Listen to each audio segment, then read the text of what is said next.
Certo, vamos desvendar isso. Porque, assim, quando a gente analisa os registros da colonização nas Américas, existe tipo uma tendência quase automática de visualizar um cenário muito binário. Aham, aquela visão bem simplista, né? Exato.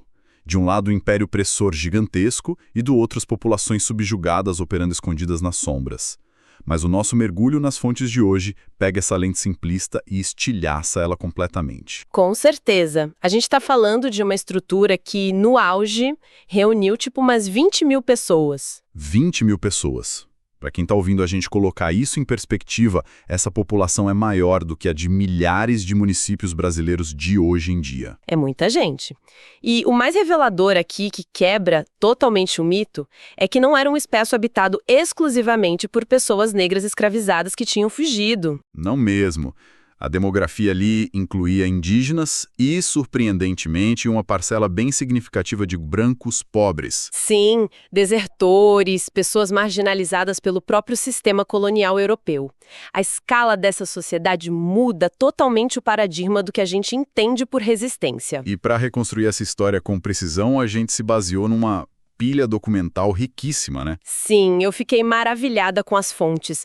Nós cruzamos registros históricos e cartas do século XVII, da coroa portuguesa, com relatórios institucionais bem recentes. Tipo os documentos da Fundação Cultural Palmares. Exatamente, da Fundação Palmares, também do IPAM, além de ensaios e manifestos políticos de intelectuais brilhantes como o Abdias Nascimento. E é justamente esse cruzamento de fontes primárias e análises sociológicas mais modernas que permite a gente entender o Quilombo dos Palmares de um jeito novo. Não apenas como um refúgio de pessoas desesperadas, sabe? Mas como um estado complexo. Um estado autossuficiente e militarmente formidável, que desafiou um império global por quase um século. É fascinante, e para a gente entender como essa mega estrutura surgiu, a gente precisa olhar para os mecanismos práticos da fundação dela. Que remonta lá para o final do século XVI, certo? Porque a gente sabe que uma fuga em massa não gera por si só uma civilização do dia para a noite. Nem de longe. O próprio termo quilombo vem da palavra quilombo em bantu, que significa tipo um local de pouso, um acampamento, mas Palmares virou muito mais que isso. Especialmente durante aquele caos gerado pelas invasões holandesas a partir de 1630. Se milhares de pessoas fogem para a Serra da Barriga de uma vez, elas não podiam simplesmente se esconder no meio do mato. Iam morrer de fome em semanas, ou de doenças. Uma aglomeração desse tamanho exige infraestrutura imediata. Então, lendo esses documentos, a minha dedução lógica é que eles precisavam de um modelo de governança que já existisse, alguma coisa testada. E essa é uma leitura muito precisa. A resposta para essa organização rápida está na bagagem sociopolítica que essas pessoas trouxeram da África Central. Quer dizer, não foi uma invenção do zero no meio do mato. Não, de jeito nenhum. Houve uma adaptação muito sofisticada das instituições estatais dos reinos do Congo e do Nyongo. Eles aplicaram conceitos de chefia e distribuição de terras que eles já dominavam há séculos, né? Isso, e ajustaram tudo isso à topografia super acidentada e às nascentes de água lá da Serra da Barriga. O que formou uma verdadeira fortaleza natural de alta segurança da era colonial. É quase uma obra de engenharia geográfica. Sim, essa fusão de sabedoria ancestral com a geografia local resultou na chamada Angola Janga. Que significa pequena Angola, certo? O que me leva a pensar na logística interna disso tudo, porque a palavra quilombo geralmente invoca na nossa cabeça a imagem de um acampamento único, um vilarejo escondido. A gente tem muito essa imagem estereotipada. Mas os relatórios do IPAM que a gente leu mostram que Palmares era, na verdade, uma vasta confederação descentralizada. Uma rede gigante de mocambos interligados. Exato. Mocambos como Amaro, Sucupira, Tabocas. E o centro nervoso de tudo isso era Mocambo do Macaco. Que sozinho abrigava mais de 6 mil habitantes. Cara, para alimentar 6 mil pessoas num assentamento cercado por inimigos o tempo todo, tem que ter uma política agrária extremamente avançada. É muito além daquela agricultura de subsistência de fundo de quintal. Com certeza. Se a gente conectar isso com um panorama mais amplo, a organização econômica de Palmares era possivelmente a mais eficiente da colônia naquela época. Mas porque é dos próprios portugueses. Sim, o Abdias Nascimento define esse modelo nas fontes com o conceito de ujamaísmo. Que é fundamentado totalmente na tradição africana. Isso. Na prática, a terra não era uma mercadoria para ser comprada ou vendida, como os europeus faziam. Ela era de uso comunal. O Conselho de Líderes distribuía os lotes para as famílias, mas com a condição estrita de que a terra fosse cultivada, não é? Exatamente, tinha que produzir.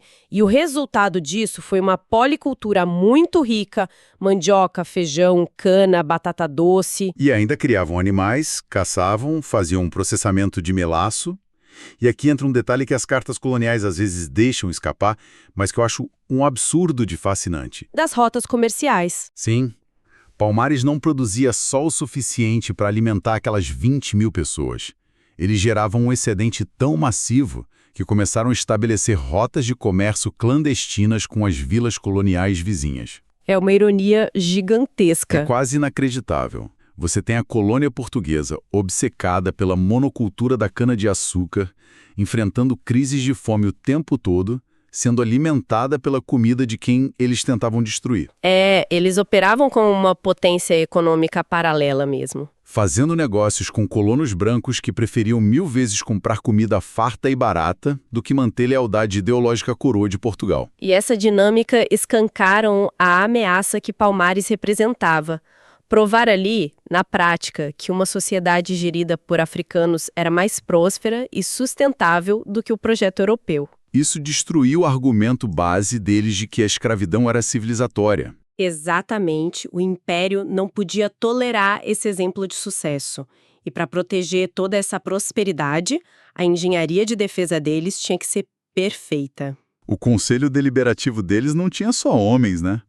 Tem lideranças femininas vitais documentadas aí. Sim, figuras como a princesa congolesa Aqualtune, a Akotirene e a própria Dandara.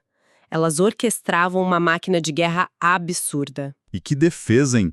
Lendo os documentos, não era só um bando de gente atrás de uma cerca de madeira. De jeito nenhum. Tinha sistemas de paliçadas duplas, passarelas interligadas, fossos ocultos cheios de estacas afiadas disfarçados na mata. Eles moldaram a geografia da serra a favor deles. Era tática de guerrilha pura. E já que a gente tocou no ponto das mulheres na liderança militar e no combate físico, a gente tem que mencionar as adaptações sociais que os documentos apontam. Ah, sim, por conta da demografia do tráfico negreiro, né? Que trazia muito mais homens. Isso, havia um desequilíbrio populacional bem severo, então para manter a coesão social, a poliandria virou uma prática comum. Uma mulher formando laços familiares com múltiplos companheiros. O que dialoga com certas linhagens matriarcais da África é uma prova da capacidade de adaptação deles. Só que analisar o cotidiano e as leis internas nos leva a um dos debates mais inflamados que a gente encontrou nas fontes. Ah, o debate sobre a estrutura de trabalho? Isso.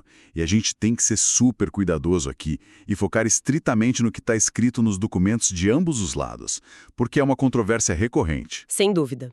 O que a gente encontra nas fontes da direita, tipo no livro Guia Politicamente Incorreto, é a afirmação categórica de que o próprio Zumbi mantinha escravizados lá dentro. Enquanto a historiografia predominante, os artigos acadêmicos que a gente analisou rejeitam essa tese com força.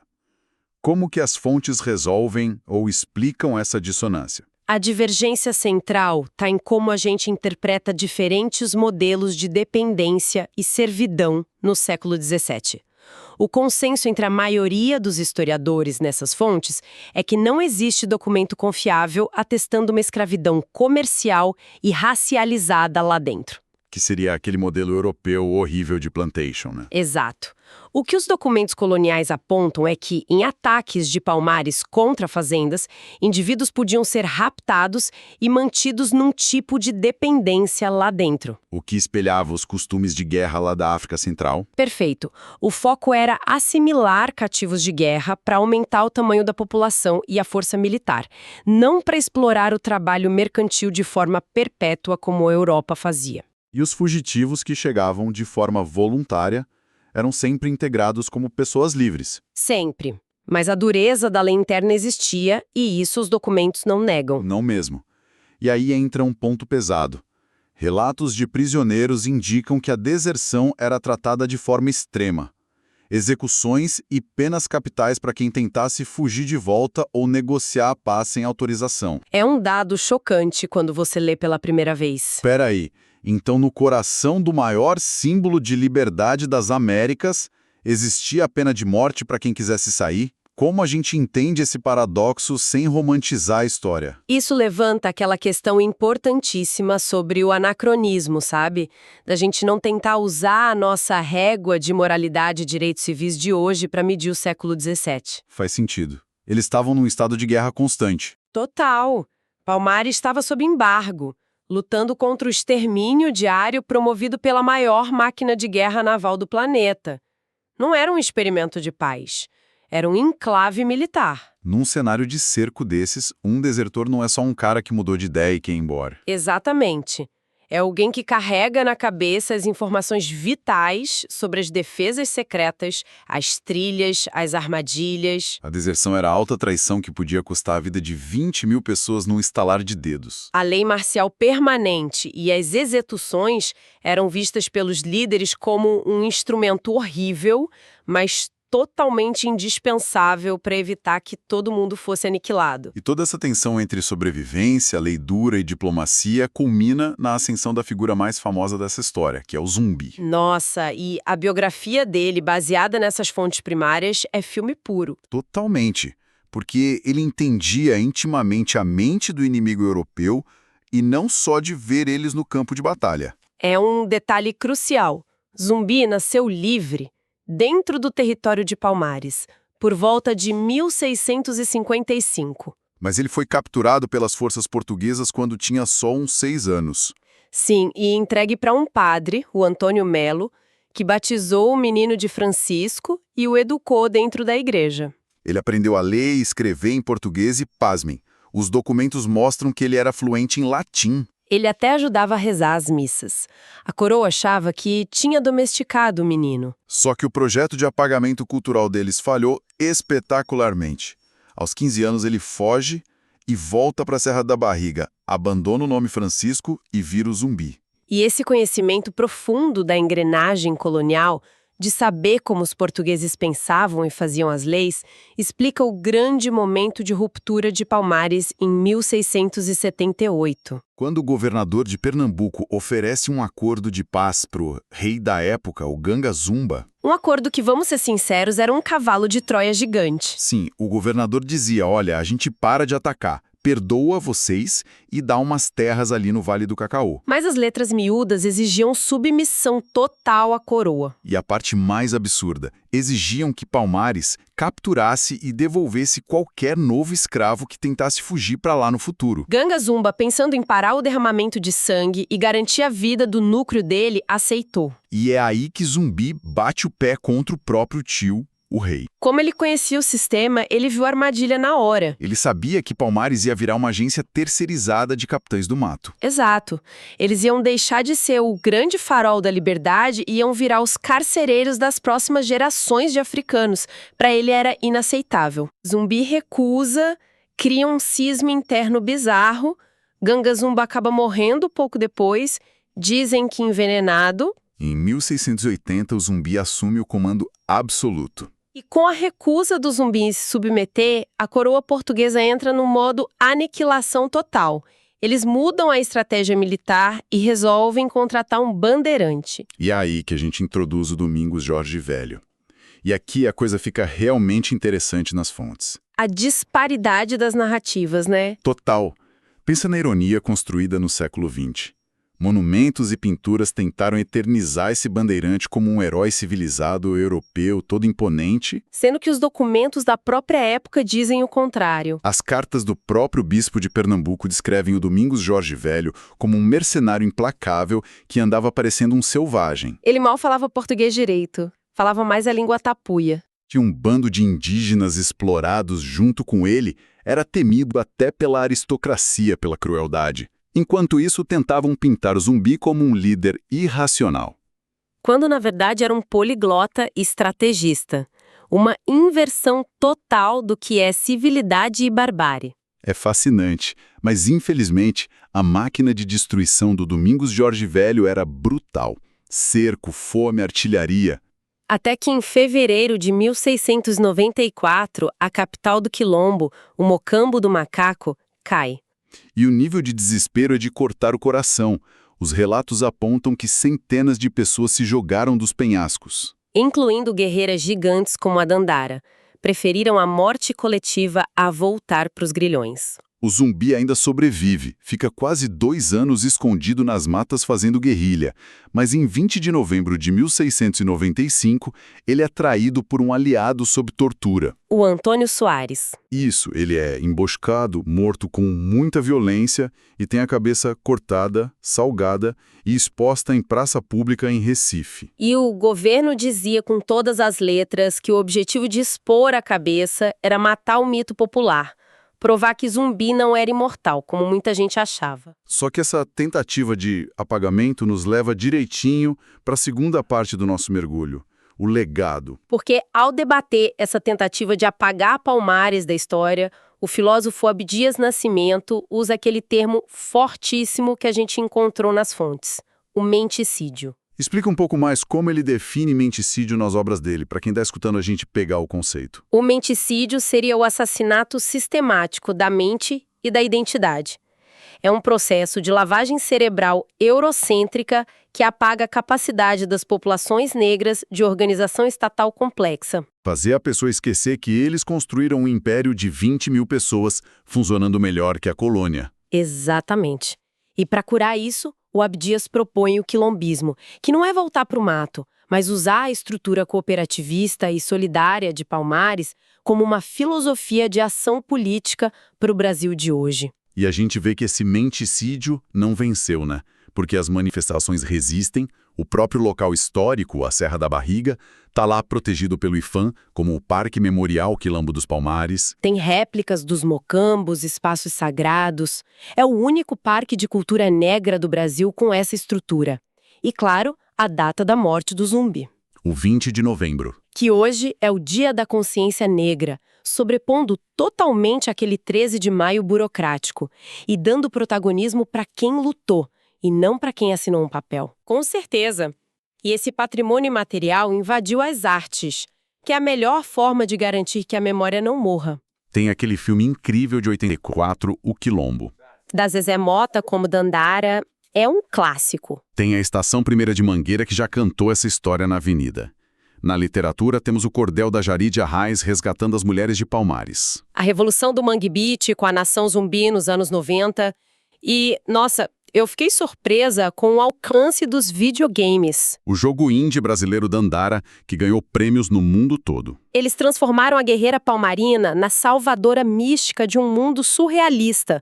Jovens do mundo inteiro estão jogando isso. E se deparando com a essência de Palmares sem precisar ler um livro do século XVII. Então, juntando tudo isso, qual é a grande conclusão?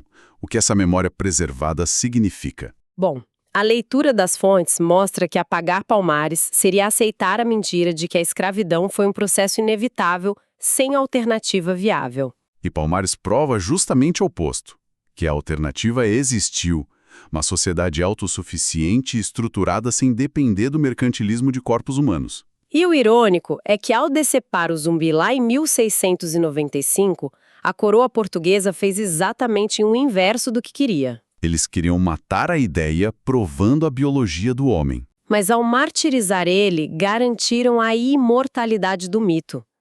Palmares transcendeu a geografia e virou um patrimônio da luta pela liberdade que reverbera até hoje. Bom, nós cobrimos muita coisa hoje.